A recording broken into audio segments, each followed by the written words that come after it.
Now, the Druze are a religious and ethnic minority with a distinct cultural and religious identity. Their origins can be traced back to the 11th century, when a prominent Ismaili Muslim scholar, Hamza ibn Ali ibn Ahmad, initiated a religious movement in Cairo, Egypt, that eventually evolved into the distinctly Druze faith.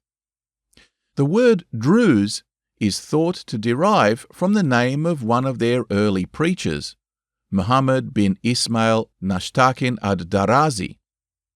Darazi was no angel, however, and was assassinated after he caused riots in Cairo. Some scholars think it more likely that the name is instead a derivation of the Arab word darisa, one who studies, or perhaps even the Persian daraz, which means bliss. The Druze refer to themselves simply as the monotheists, al-Muwahhidun. The core beliefs of the Druze are deeply esoteric and secretive, with the inner teachings reserved for a select group of initiates.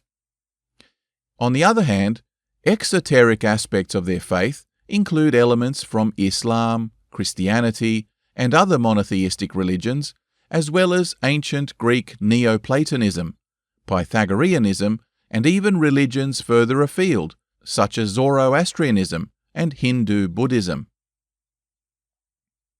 The Druze are Unitarians, that is to say, they believe in the oneness of God and the prophethood of various religious figures, including Noah, Abraham, Moses, Jesus, and Muhammad, but with a unique interpretation of their roles. They also have a core belief in reincarnation. The central religious text for the Druze is the Epistles of Wisdom, a collection of writings attributed to Hamza ibn Ali. The Druze community places a strong emphasis on community solidarity and maintaining their distinct identity. They have historically lived in mountainous regions, fostering a sense of close-knit communal living, and it is forbidden to marry outside of their social group, nor can one convert to their religion.